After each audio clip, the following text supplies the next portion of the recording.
Hello friends, ಎಲ್ರಿಗೂ ನಮಸ್ಕಾರ. ನಾನು ರಾಯರ್ ಬಗ್ಗೆ ಮಾತಾಡ್ತಾ ಇರ್ತೀನಿ. ಯಾವಾಗಲೂ ಅವ್ರ ಕರುಣೆ ಅಪಾರ ಅಂತ ಹೇಳೋದನ್ನು ಕೇಳ್ತಾ ಇರ್ತೀವಿ. ಅವ್ರ ಕಥೆನ ಎಷ್ಟು ಕೇಳಿದ್ರೂ ಸಾಲದು. ನಾವು ಯಾವಾಗಲೂ ಅನ್ಕೋತಾ ಇರ್ತೀವಿ, ರಾಯರದೊಂದು ಕೃಪೆ ಇದ್ದರೆ ನಾವು ಈ ಭವಸಾಗರವನ್ನು ಈಸಿಯಾಗಿ ಈಜ್ಬಿಡ್ಬೋದು ಅಂತ. ನಾವು ರಾಯರ ಕೃಪೆ ಇದ್ದರೆ ಮೂಗ ಮಾತಾಡ್ತಾನೆ, ಕುಂಟ ಪರ್ವತ ಏರ್ತಾನೆ ಅಂತೆಲ್ಲ ಕೇಳಿದ್ದೀವಿ. ಅಂಥದ್ದೇ ಒಂದು ಇವತ್ತಿನ ದಿವಸ ನಾನು ಒಂದು ಕಥೆನ, ಒಂದು ದೃಶ್ಯಾಂತವನ್ನು ನಿಮಗೆ ಹೇಳೋಕ್ಕೆ ಇಷ್ಟಪಡ್ತೀನಿ. ದಕ್ಷಿಣ ಭಾರತದ ಒಬ್ಬ ಹುಡುಗ, ಒಬ್ಬ ತರುಣ, ಸುಮಾರು ಒಂದು 28-30 ವರ್ಷದ ಹುಡುಗ, ಯಾವುದೋ ಒಂದು ಕಾಯಿಲೆಯಿಂದ ಅವನಿಗೆ ಮಾತಲ್ಲಿ ಉಗ್ಗು ಬಂದುಬಿಡ್ತು. ಅವ್ನು ಮಾತಾಡೋದು ಯಾರಿಗೂ ಸರಿಯಾಗಿ ಅರ್ಥ ಆಗ್ತಾನೇ ಇರಲಿಲ್ಲ. ಅವನು ಏನು ಹೇಳಿದ್ರು ಯಾರಿಗೂ ಅರ್ಥ ಆಗ್ತಿರಲಿಲ್ಲ. ತುಂಬ ದುಃಖ ಆಗೋಯ್ತು. ಅವನ ಫ್ಯಾಮಿಲಿಗೆಲ್ಲ ತುಂಬ ಸಂಕಟ ಆಯಿತು. ಯಾಕಂದರೆ ಒಬ್ಬ ಹುಟ್ಟು ಮೂಗ ಆದರೆ ಅವನ ಆ್ಯಕ್ಷನಲ್ಲಿ ಮಾತಾಡೋದು ಕಲ್ತ್ಕೊಂಡ್ಬಿಡ್ತಾನೆ. ಮಾತಾಡ್ತಾ ಇದ್ದವ್ರಿಗೆ ಏನಾದರೂ ಆಗಿಬಿಟ್ರೆ ಜೀವನ ಮಾಡೋದು ಕಷ್ಟ ಒಂದು, ಮತ್ತು ಅದನ್ನು ಸಹಿಸ್ಕೊಂಡು ಇರೋಕ್ಕೂ ಆಗಲ್ಲ. ಏನು ಮಾಡೋಕ್ಕೆ ಅಂತಲೇ ಗೊತ್ತಾಗಲಿಲ್ಲ. ಕಡೆಗೆ ಯಾರೋ ಹೇಳಿದ್ರಂತೆ, ರಾಯನ ಹತ್ರ ಕರ್ಕೊಂಡೋಗಿ, ಮಂತ್ರಾಲಯಕ್ಕೆ ಕರ್ಕೊಂಡೋಗಿ ಅಲ್ಲಿ 1 ವಾರ ಅವನಿಗೆ ಸೇವೆ ಮಾಡೋಕ್ಕೆ ಹೇಳಿ, ಅವನ ಕೈಲಿ ಸೇವೆ ಮಾಡಿಸಿ, ಏನೂ ಇಲ್ಲ, ತುಂಗಾ ನದಿನಲ್ಲಿ ಸ್ನಾನ ಮಾಡೋದು, ಪ್ರದಕ್ಷಿಣೆ ಹಾಕೋದು, ಆಮೇಲಿಂದ ಒಪ್ಪತ್ತು ಮಾತ್ರ ಊಟ ಮಾಡೋದು, ದೇವ್ರ ಪ್ರಸಾದ ಊಟ ಮಾಡಬೇಕು ಅಷ್ಟೇ ಅಂತ. ಅವನು ತಕ್ಷಣ ತನ್ನ ತಾಯಿ ತಂದೆಗೆ ಹೇಳಿಬಿಟ್ಟು ನಾನೊಬ್ಬನೇ ಹೋಗ್ತೀನಿ ಅಂತ ಬಂದ. 1 ವಾರ ಸೇವೆ ಮಾಡ್ದ.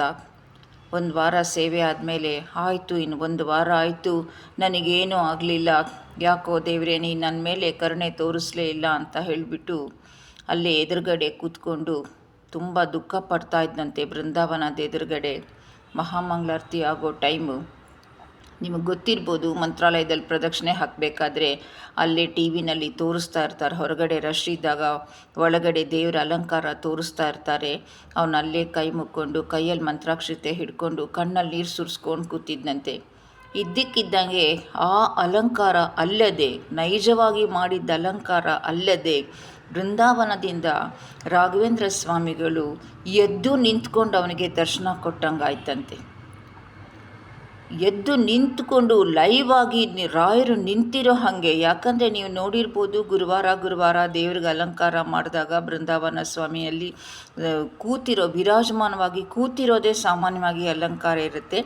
ಎದ್ದು ನಿಂತ್ಕೊಂಡು ದೇವರು ಅವನಿಗೆ ದರ್ಶನ ಕೊಟ್ಟಂಗಾಯ್ತಂತೆ. ರಾಯರು ಗುರೋ ರಾಘವೇಂದ್ರ ಅಂತ ಜೋರಾಗಿ ಕೂಗ್ಬಿಟ್ನಂತವನು.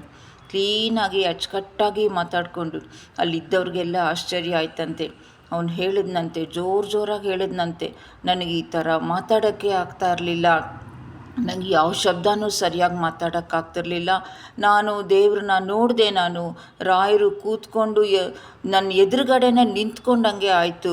ಅಲ್ಲಿ ನಿಂತ್ಕೊಂಡು ದರ್ಶನ ಕೊಟ್ಟಿದ್ದಾರೆ, ಇದು ಸತ್ಯ, ನನ್ನ ಮಾತು ನಂಬಿ ಅಂತ ಎಲ್ಲರೂ ಹೇಳಿದ್ರಂತೆ. ಮಹಾಭಾಗ್ಯವಂತ ನೀನು, ನಿನಗೆ ದೇವರು ದರ್ಶನ ಕೊಟ್ಟಿದ್ದಾರೆ, ರಾಯರೇ ನಿನ್ನ ಹತ್ರ ಬಂದು ನಿಂಗೆ ಒಳ್ಳೆಯದಾಗತ್ತೆ ಅಂತ ಹೇಳ್ದಂಗಾಯಿತು ಅಂತ ಹೇಳಿ. ಹೀಗೆ ರಾಯರು ತಾವು ಅನುಗ್ರಹ ಮಾಡಿದ ಭಕ್ತರಿಗೆ ಏನು ಬೇಕಾದರೂ ಕೊಡ್ತಾರೆ. ಭಕ್ತಿ ಒಂದು ಇರಬೇಕು.